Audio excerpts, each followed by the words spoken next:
gonna be alright. It's gonna be. Give it up, it's gonna be alright. Hi everyone, and welcome to this week's edition of Trans Stupid, where I look over some of the news over the last week that affects LGBTQIA++ issues, because stupidity is intersectional. Now, some of you might be aware that I am going to be launching a new video series soon called Pillars of the Community. This is when I take an in-depth look at some of the biggest names in the trans community, whether they are full-blown activists or simple lolcows. Unfortunately, there's too much out there for me to be able to cover in just one series, so unfortunately some people didn't make the cut. So I thought that this week's edition of Trans Stupid, I could have a look at some of these so-called also trans, because some of them have actually been up to a few hijinks. So who should I take a look at first? Well, why don't I start this off with one of the people I covered in the very first episode of Trans Stupid, and that's Stephanie Hayden. So Stephanie Hayden sees herself as a big name trans activist already. She came onto the scene middle of last year and has already thrown the weight of the law around her because she's simply getting offended by everything that everyone says. And Hayden's escapades involve quite a big name, and that is everyone's favourite gender-critical Irish comedy writer, Graham Linehan. So this video isn't necessarily going to be touching on my own opinions of Graham Linehan. As I've said before, I have no issues with his approach to trans issues. It's more along his lines of free speech. Back in October last year, Stephanie Hayden issued a claim against Graham Linehan for libel, harassment and misuse of private information. And last week it was announced that this is actually not going to go anywhere at all. According to a post on Graham Linehan's blog on Medium, he says, "I am happy to announce that Stephanie Hayden has dropped the claim issued against me in October 2018 for libel, harassment and misuse of private information. Hayden's action caused my family unnecessary stress and financial strain, and as far as I am concerned, it should never have been brought. The court should not be used as a tool to silence discussion and debate." Graham Linehan.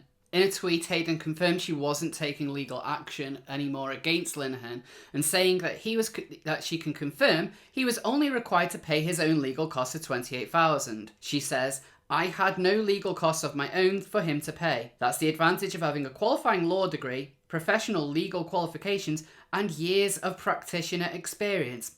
Can kind of DIY." Hayden has also commented that she has other cases to pursue in the courts, and it's one of the reasons why she didn't go ahead with the case against Linehan. Now, Linehan has said that this is actually a victory, and in fact quite a few people seem to agree with that this is a good thing that Hayden has dropped the case, and in a way it is. But this should never have been bought in the first place. And on top of that, this has had a cost, quite a big cost, £28,000. Now, I'm sure Linehan isn't exactly strapped for cash. He's someone who has created some of the biggest names in British comedy over the last couple of decades, from Father Ted to the IT Crowd. But this isn't about the money so much, but as the principle. Graham Linehan is someone who could maybe afford to pay that $28,000. Again, I don't know entirely what his own financial situation is like. But what we're seeing here is someone using the law to effectively bully someone into not speaking about them, to completely shut up. There's no doubt that this has had a real toll on him. Regardless of your thoughts of Graham Linehan, he is not someone who is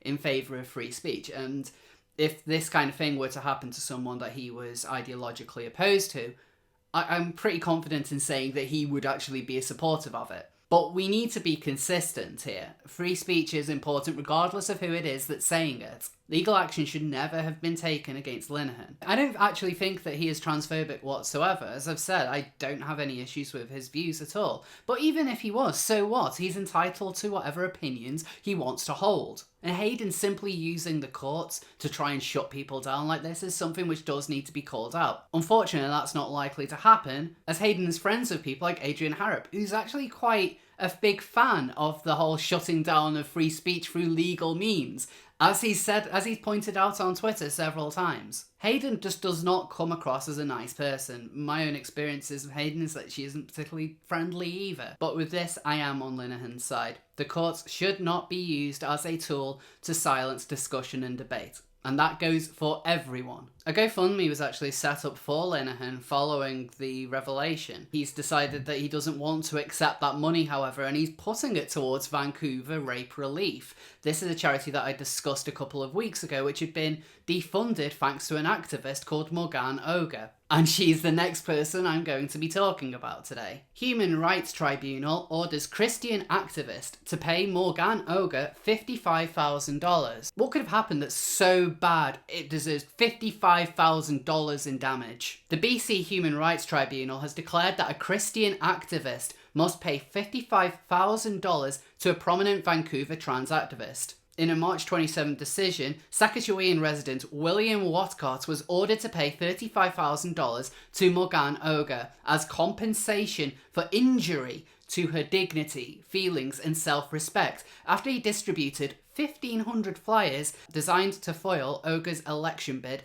as the NDP candidate for the Vancouver False Creek in the 2017 provincial election. Oger, who identifies as a trans woman and is vice president of the BC NDP, lost the election by about 400 votes. She filed a complaint with the Human Rights Tribunal soon after. The text for the flyer can actually be found on a website that is run by Watcott. He has a whole forum dedicated to talking about the issue, which seems to be getting quite a few views but not many interactions. In the flyer, he refers to Oger with her dead name, saying that she'd renamed herself after she embraced a transvestite lifestyle. He brings up someone called Walt Heyer, who is a detransitioner who, after 8 years of living as a woman, including having undergone sex reassignment surgery, became a born-again Christian and now embraces being a man. The flyer goes on to say, the truth is there are only two genders, male and female, and they are God-given and unchangeable. Ronan may have government ID that refers to him by the French female name Morgane, and the media, NDP and everyone in riding might try to pretend Ronan is a woman. But the truth is Ronan's DNA will always be male. He will never have a uterus, and no amount of cosmetic surgery, fake hormones or media propaganda is going to be able to change these facts. The leaflet itself is very religious in nature, making multiple references to God and saying that God is a God of truth, and saying that those who promote falsehoods and say it is okay to indulge in homosexuality or embrace a transvestite lifestyle do so at their own eternal peril. It also has a couple of Bible verses and also mentioned that Jesus Christ died for our sins, because of course it does. So Watcott was ordered to pay $35,000 in damages for the first pamphlet that he handed out, and then he decides to hand out another one. This one seems to be a little bit different in nature, openly saying that the British Columbia Human Rights Tribunal enables him to prey on vulnerable biological women. The pamphlet also has a picture of somebody on the right whose identity seems to be hidden. Gee, I wonder who that could be.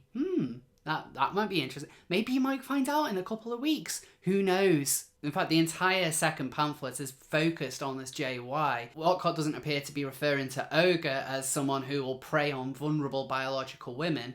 That seems to be a reference to JY. But the court did see handing out this notice as being improper conduct, and that's why he was charged the additional 20,000 Canadian dollars. Now, do I think that the pamphlet was in poor taste? Yes, I'm referring to the first one here. The second one is a bit different, but the first one, the fact that Oger is trans shouldn't really be falling into any kind of debate on whether she'd be a good elected official. But regardless, this is what Watcott's religious beliefs are, and he is someone who is quite fundamentally religious. And on top of that, he does seem to be not just against trans people, but also against anyone who comes under the LGB rainbow. So if you're a gender critical feminist who's going to put this person on a pedestal, just bear in mind, if you're a lesbian, he's going to think you're a deviant as well. But again, he should be free to have those thoughts if that's what he wishes. He's not making any allegations against Oger that are particularly misleading. He is only referring to her as biologically male. He might be being a bit crass about it, but that should be his freedom to do so, and his freedom to disagree. And that's part of the worrying things about this judgment, is that it's almost as though the Canadian courts are saying you have to refer to trans people by whatever they say that they are. In fact, when Jordan Peterson first became a big name a couple of years ago, this is the kind of thing that he was warning people about. But now it looks like you're going to receive fines for doing so. Now, make no mistake, I'm not defending the use of the pamphlet at all. I do think it is in poor taste, as I mentioned.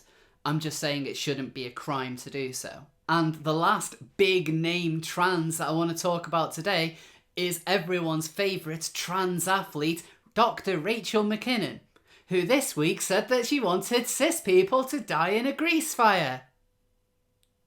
Yay! So let's give a little bit of background here. McKinnon was responding to another trans person on Twitter, and this is from a tweet all the way back in September, who is saying, "Reminder to cis people, most of us hate the phrase trapped in the wrong body, and want Caitlyn Jenner to go away too, and don't think having feminine or masculine interest by itself is a reason to transition, and don't literally want you to die in a fire." To which somebody else responded, "For number 4, I'm not included in the most of us." What a surprise. The original user then adds, "The most is intended to recognise that there are some exceptions," as though that's somehow acceptable. Right, okay. I mean, this is somebody who has them directly in their profile picture. Something tells me you're not exactly going to be that tolerant for the people that disagree with you, are you? To which the great Dr. McKinnon points out, "I mean, I'm more specific and want them to die in a grease fire." So, yeah, okay. Let's break this down. We have a big name activist, and this is someone who's been getting more and more publicity over the last couple of months with the whole debate of trans people in sport. She's becoming a very big name and someone that a lot of people are looking to in this whole debate. And then she makes a comment like that.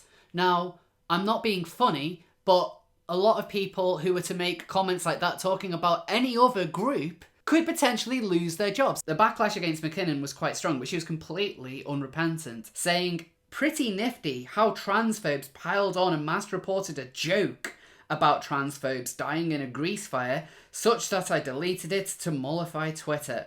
But these very same transphobes took a screenshot and are sharing it everywhere. It's not the speech they object to, it's who uses it." McKinnon, you're supposed to be a doctor, you really shouldn't be this stupid. The reason why people are sharing it is because they objected to it, not because they agree with what you said or because they find it funny or they find it acceptable to use. But let's imagine this was a gender-critical feminist saying that about all trans people. Bear in mind, McKinnon might be saying she was talking about transphobes. It's quite clear that it's cis people, so that's not transphobes, that's everyone who isn't trans, which is the vast majority of the population of the planet Earth. And she's trying to pass this off as banter. Now, I don't think the banter excuse really flies. I know people who can personally attest to that. So it feels like if this was anyone else making a joke about trans people dying in a fire or any other kind of group, they would at least be banned from social media. They'd at least be removed from the platform. And McKinnon was. For a couple of hours. Yeah, not long afterwards, she came straight back saying that the transphobes aren't going to get rid of her that easily. It looks like she might have had a little bit of help in getting her accounts back, but since then she never really kind of issued any apology or clarification. She didn't say that it was a tasteless joke or anything along those lines. She just carried on with it. And in fact, a new banner on her Twitter page is of her throwing a brick with fire in the background. So she's not apologetic at all, and there's no consequences for her saying it. So should there really be consequences for people making edgy jokes?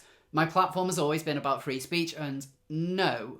And I don't think that she was actually issuing a threat to people. But it's about the consistency. People have been in trouble for things they've said on Twitter, and especially about the trans debate. And these are just people who are saying that they don't believe that trans women are women. There's no implied violence in there at all. And yet someone saying that they want people to die in a grease fire gets off scot-free. Trans activists aren't holding her to account. They never would. They never will. Because they never bother to. It's always one rule for thee, one rule for me. They see it as punching up. Now, newsflash, punching up is a complete joke.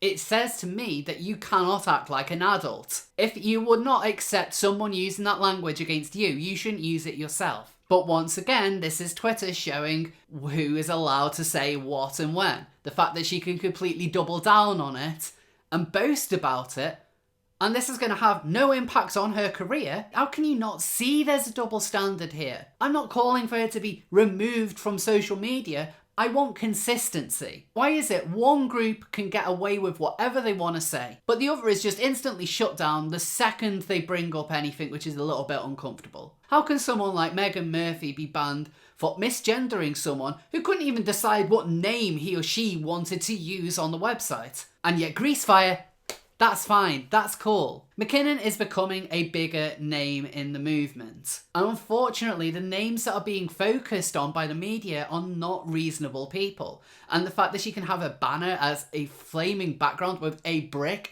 that is violent imagery. I want people to see trans women like myself and think we're normal, reasonable people. But I'm not the one that's getting the focus, am I? It's you, McKinnon. You get to show off to people that you want violence inflicted because you're saying it's a joke, that it's just bants. How do I know? How do I know that that's just a joke or not? Twitter is quite hard to point a context. It's not like you're doing a video and saying, this is something I completely disagree with or anything like that. You've not apologised. You've not said anything except for, obviously I was joking. And if you're going to take that approach, you cannot get offended when someone makes a joke at your expense. If I was to say, I hope Rachel McKinnon dies by getting knifed in the face 12,000 times, and then just be like, oh, it's just bants. It's just bants. You can't say anything.